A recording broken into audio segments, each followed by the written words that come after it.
basketball fans, it's me, DC, here for Fantasy Basketball Analyzer to help you get ready for week 7 of the NBA season. Set your fantasy basketball lineups. It's an exciting week. We're going to break down the schedule as normal. We're going to talk about the waiver wire, and we're in a new studio. Sorry, the video's coming to you a little late, but I had to move to the new studio space. So this means it's the week we find out if, beyond just waking up your loved ones when I yell hello loudly and you forget to wear headphones, we find out if I wake up my family because there's no longer a wall, because I no longer have a dedicated studio space. There are changes going on at my household, and so we're going to work this out. If sound quality is weird or whatever, leave a polite comment down below. I'll get the sound things up and stuff, but I just moved all the equipment in. So without further ado, let's get into the week 7 preview. Here we go, looking at the pace of defensive efficiency. Once again, defensive efficiency, I pulled from cleaning the glass because they cut out garbage time. No shockers at the top or bottom, at least not changes if you've been watching the show before. So you want to attack San Antonio, Detroit, Sacramento, New York, Utah, Golden State. Even though Sacramento, Utah are playing pretty well this season, and it's fun to have Sacramento playing well, especially because if you're up late watching a bunch of basketball games like I am, oftentimes they're one of the only night games going, depending on how it works, and it's great that they are fun to watch. But they still play at a really fast pace. They push the ball more than anyone, and it helps their offense a lot, but it means you like to get after them. It's funny because this number is actually showing how their weekend defense, which isn't really a shocker to me anyway, but they're respectable. They're trying hard.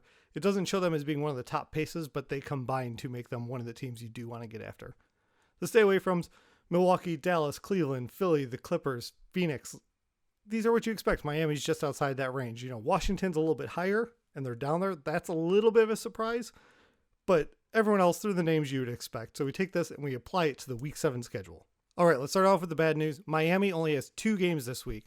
That should jump out at you, so I put it in red. Interesting, both their games are against Boston, and they're both on high volume days. So you don't want to pick up anyone from Miami. If you're hanging on to someone from Miami as a streamer, probably want to cut bait and go with one of the other options. Most teams play 3 or 4 games. Some of those teams have very good schedules. Say Houston, they get Denver twice, Golden State. Phoenix is mixed in there, which is a team that's a bit tougher, but they've got 3 pretty good matchups. But other than that, 3 or 4 games, you can probably pick up about whoever you want, unless we're looking at specific streaming day, which we'll talk about in a little bit. Next week, be on the lookout that Portland and San Antonio only have 2 games. San Antonio is really not a surprise because we had the 5-game week the other week.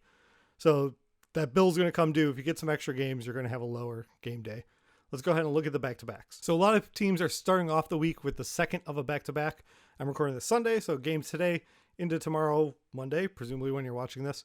A few teams you can see is we got 3 teams that have a Tuesday, Wednesday back-to-back that you can get after, but no one has Wednesday, Thursday, or Thursday, Friday because for some reason, and I don't actually know what this is, December 1st, there's only 1 game going. I'm not sure exactly why that is. If someone knows, go for it. Usually it jumps out as a specific holiday or something. And then for the weekend, there's plenty of teams to attack. The normal Friday, Saturday back-to-backs, and Saturday, Sunday. Saturday, Sunday is a bit more valuable because those are lower volume days. We've got really high volumes on Wednesday and Friday, either side of that low Thursday anomaly. So take a look at that. I like that, say, Portland, Sacramento, end of week, give you a little extra push. You make 1 pickup, you get 2 games back-to-back, and their low volume day. So you could probably work them in there. Out of the 2, I'm a little more interested in Sacramento if you're really splitting hairs because they have a 3-game week next week. So maybe you get a little more use out of it. But you pick up the best guy available and you play him. I wouldn't worry about this too much. Don't be overthinking it. This has been a weird year for back-to-backs because usually I have a list of people that we know are going to miss or usually are missing sometimes on back-to-backs and stuff like that. And whether it's because Philly's all been hurt and stuff like that, there haven't been a consistent group I can count on, but there are a few names, so let's start talking about it. Golden State does have a back-to-back. You can guarantee pretty much that Clay is going to miss that. So their 3-game week gets cut down to a 2-game week for Clay in a weekly lock league. That might mean you avoid him with enough 4-game options. I might look elsewhere. The Clippers, Kawhi is back. They do have a back-to-back, so you're probably only going to get 2 games there. So, you know, mileage may vary. That's what you got by drafting Kawhi. Great player, rough regular season player as long as he's missing this much and having limited minutes. New Orleans, Zion's probably going to sit out all back-to-backs, we assume, going forward, until something changes. But there's no back-to-backs this week, so I don't have to worry about that. Let's go ahead and look at streaming. All right, so this week has an interesting load. Monday's 10, Wednesday's 13, Friday's 11. So you're probably not getting anyone from your bench in there. But Tuesday, there's only 3 games. Thursday, there's only 1, like I talked about. You're definitely going to get guys in there, so you want to target those teams in particular, which makes Dallas, hence the shirt, although I'm realizing as I'm saying that I'm standing too close to actually show that it's a Dallas Mavs shirt, and Detroit. Both of those teams have both of those days, so those pickups are going to be the highest value, which is going to play into it a little bit when we talk about waiver wires. But Saturday there's 7, Sunday there's 8. That's the back-to-back I was talking about. You can get good push at the end of the week, especially if you happen to pick someone up on a back-to-back or someone who's rolling into the next week with a back-to-back, which could include, say, Phoenix. They play San Antonio. It doesn't help you in this week, but it gets you a free pickup and you're ready to go for next week, Monday. If you're looking for pickups where they have a 4-game week, Portland and New York both have 4-game weeks, and 3 of them are on good streaming days. So if you happen to work them in Wednesday, I'll be surprised, but you might have injuries on your team and you can work them in there a little bit easier. Otherwise, Dallas and Detroit are my favorite. Dallas in particular because they've got the 3 closer together, and they're, both these teams are playing on that Thursday low volume day. But if you do Dallas, they play the Knicks Saturday, and then you could kind of pivot real quick, get an extra game for Sunday, and create a 4-game week, all high volume days. All right, onto the waiver wire. First, obvious name, and we talked about it last week, but Shake Milton's only rostered in 61% of leagues. He's available in nearly 40% of leagues. That's too much. This is even showing they jumped up 32% in the last days. Look at these box scores. 29, 5, and 7, 24, 9, and 10, 22, 7, and 9. We talked about it before last week. This is too low. Does Philly have a great schedule going into this week? No. They have 3 games. All of them are on the high volume days. Still, he's the number 1 pickup. This should be rostered higher, but hopefully it doesn't help, because if you're watching this show, you already did this if you listen to good advice. So if we're looking for guys more out there based on this week, Marvin Bagley, we talked about him before when he came back as a watch list here. Detroit has a good schedule, right? 3 games, all on low volume days. Not quite as good as Dallas's, but still one of the ideal picks for this week if you can only do so many moves. Last game, 19 and 10, 3 steals. I wouldn't count that on a block, but before that, 13 and 12, 19 and 6. I'm happy with these box scores. He's getting the minutes you need, and he's available in over half of leagues. You pick him up, you'll be happy with it this week. And if it doesn't work out, it's fine. You didn't draft him. No one drafted him. He was hurt. You cut it and you move on. Other end of the spectrum, much deeper, available in all leagues. Justice Winslow is only rostered in 5% of leagues. Portland has a good schedule this week. 4 games, 3 on the low volume days. He's playing more. He started the last couple of games. 14, 7, and 6, 7, 11, and 4. This is more for category leagues than it is for points leagues.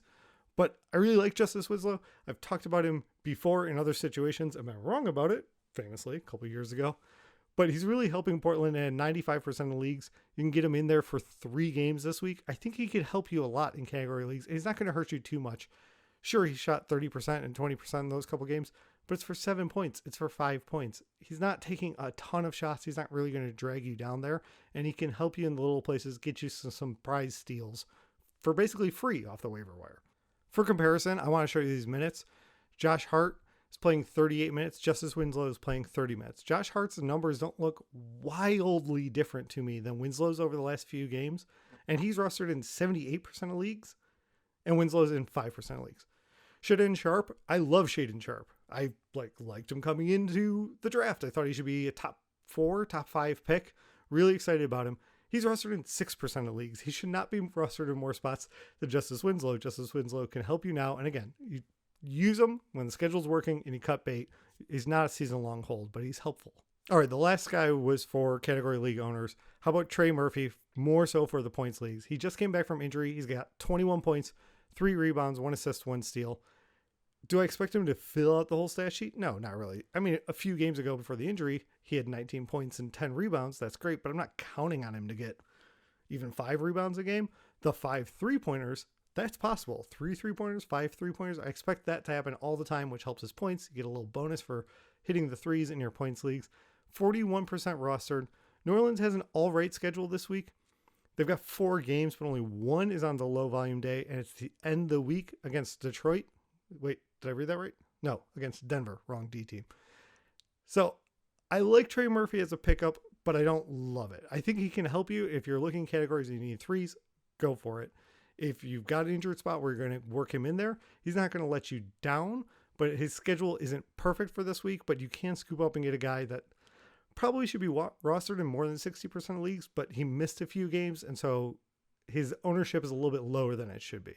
Next on my list is the Knicks. Just the Knicks as a player. It's not really that. It was supposed to be Emmanuel Quickly. He's been playing well. I've been kind of waiting to talk about Quick. I like Quick as a player for fantasy. I want him to do well. And then today against Memphis, he left the game and got hurt. He only played like 9 minutes. He finished with 6-3, but the games before that, 18-4-5, 18-3-4. The Knicks have a good schedule this week. They've got 4 games, 3 on the low volume days, so I'm watching to see what happens. Today, what happened? Cam Reddish came back, played a little bit. Derrick Rose came back, played a little bit. No one popped. Here's the minutes they've been playing. My instinct is Rose has been out. If Quickly's hurt, then Grimes. But Grimes didn't really do anything with it today. 5, 2, and 4. That doesn't really impress me with 26 minutes, so I can't push for that. I'm hoping Quickly, tweaked the knee, is back, and will play this week. He's 28% rostered, so he's available in about 3/4 of leagues. I would like you to pick him up if he's healthy, but if he's not, obviously not. So I don't know what to tell you right now as of recording. I would keep an eye on it to see what he looks like for Tuesday's game in Detroit. All right, Denny Avdia made my list just to throw some cold water on it. I'm not really seeing what's happening, although if you disagree, I'd love for you to leave it in the comments and tell me why. I'm not against Denny as a player. I kind of feel like maybe Denny and Rui, the whole Washington, tweener forward is a stay away for me. But he jumped up 26% in ownership the last couple days, and I don't get why. He had 10-1 and 3 today. Before that, he had 8, 9, and 5. You're getting some steals and blocks, which are nice, which is a little bit of a surprise. But nothing here is blowing me away compared to other guys openly available on the waiver wire. Now, he's only rostered in 37% of leagues, but he's not moving the needle for me. I would rather just pick up regular daily streamers. Washington doesn't even have a great schedule for this week. They've got 4 games, but again, only the last day against the Lakers is a good streaming day. Otherwise, all 3 on the very high volume days. I'm not sure why it happened. If you disagree, leave it down below. But if you already did it, maybe pivot before anything changes and see what else you can do. For instance, if we were just looking at all right box scores, I'd say Paul Reed. If we look here, he had 12 and 13, a steal and 2 blocks, played 30 minutes and was more effective than starting center because Embiid is out. But Paul Reed's not getting those consistent minutes, and Philly has a bad schedule this week. 3 games on the 3 streaming days. You do it for Shake because you might be able to keep using him in other weeks. I would watch Paul Reed. I wouldn't pick him up now. But those numbers are more impressive to me than Denny, so I'm not sure what I'm missing there with the current trend. Enough people are jumping on it. Maybe he's a recommendation from other source, and it's just not my cup of tea. I'm not sure. Tell me what you know. Anyone I missed? Any trades there on your plate? Hit me up in the comments. Hit me up on Twitter. Thank you so much for watching. Hope week 6 went well for you. I want you to set your lineups, go out there, and win your week. Thank you so much for watching. If you've made it this far, please hit the like button and leave a comment down below. It helps me grow the channel. If you want more videos like this, hit subscribe or even the little bell will give you alerts. And I'll be back soon with another video for you.